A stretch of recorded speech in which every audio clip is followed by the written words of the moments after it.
And Margaret, thank you so much for your very kind introduction and for your endless work and dedication to the women's community. We really just so appreciate it. When the women of OWL first mentioned this event to me, we were at a White House celebration of International Women's Day. And I'm so pleased that this administration has made the well-being of women and girls a bona fide priority. Today we celebrate one of the administration's allies on this issue, you. OWL has been a true leader in the fight for quality, affordable health care for everyone, and I am proud to stand here with you today. You've made healthcare a true focus, and the groundbreaking report that we're celebrating today is indicative of how deeply your work truly betters the women's community and our country at large. My district is home to a large population of seniors, as you might imagine. We don't just talk about our strokes in the nursing homes, but we do it by the pool, at the doctor's office, in the supermarket. No, actually, not just about strokes, but healthcare is obviously a very important topic in my community. And I love my seniors. That they really are incredibly focused on their well-being, on their healthcare, and that's what's so wonderful about the Affordable Care Act becoming law, is that we are now shifting our focus from a sick care system, particularly one that was focused on seniors being sick and getting them well, to a wellness and prevention focused effort so that we can ensure seniors don't get sick in the first place. And that's really truly vital to all generations. And is Assistant Secretary Greenlee, is that, thank you very much. Thank you. You did an excellent job, and you have incredible commitment and leadership on these issues, and that's been paramount in ensuring that the Affordable Care Act is implemented in a timely fashion and that it's implemented for the good of all Americans. And it's really hard to believe that it's almost been 1 year since we passed the momentous comprehensive, no, it's already been 1 year. Sorry, I'm a little sleepy this morning. But in just 1 short year, look how far we've come.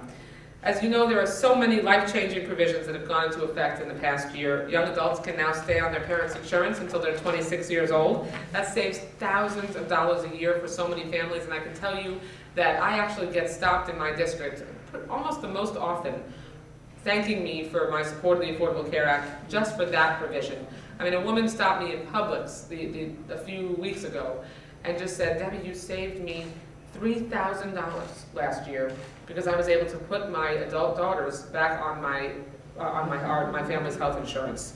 4 million eligible small businesses can receive tax credits now for offering insurance coverage to employees that covers up to 35% of the cost of coverage. Children under age 19 can no longer be denied coverage by an insurance company for having a pre-existing condition.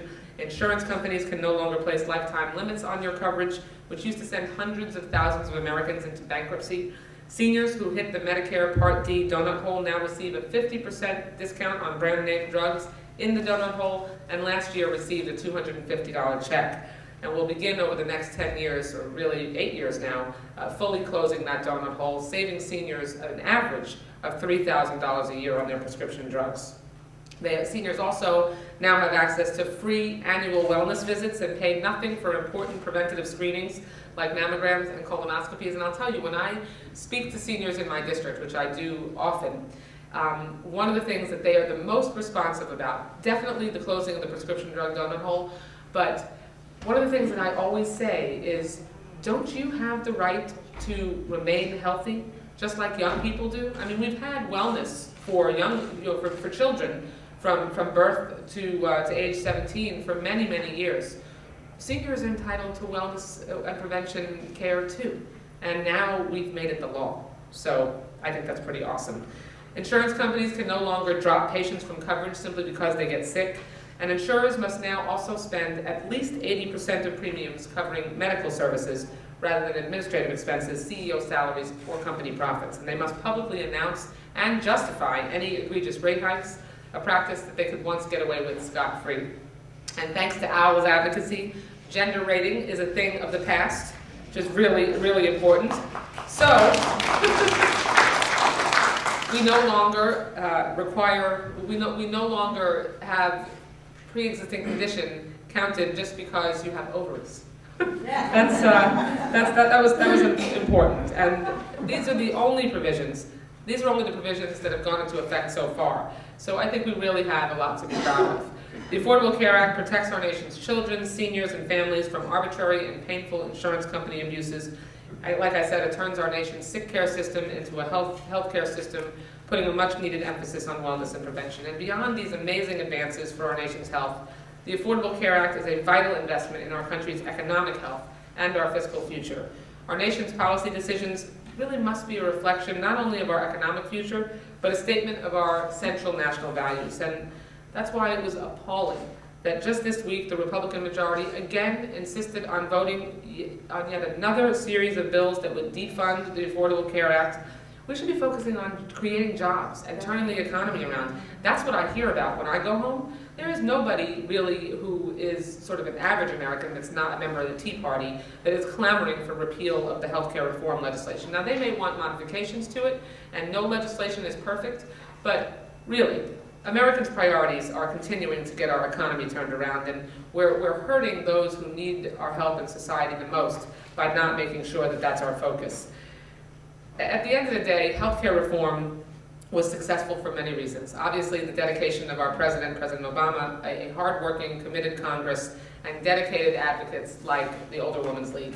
Yet one of the most important ingredients to our success was support from individual Americans like you all. Your advocacy was critical, and we can't let our voices quiet down now. We have to, believe me, now is the time to speak up even more loudly.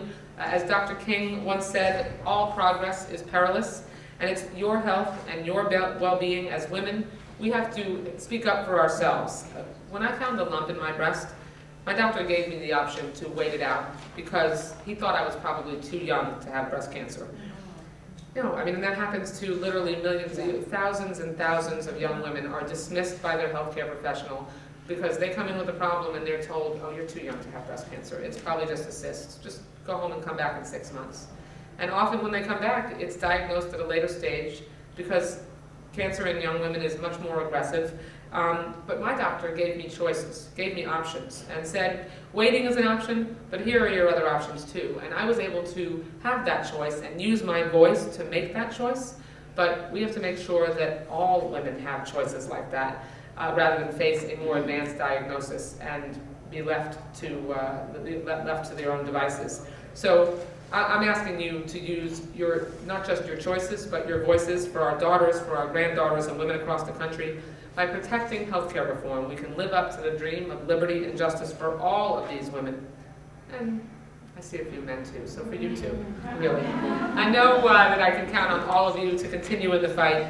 Thank you so much to Al and to all of you for being up here. Really, half the battle is getting you up here and making sure that you fan out across the Capitol and talk to our members of Congress and let our colleagues know just how important making sure that we can protect the health and well-being of everyone at every stage of their life. Thank you so much.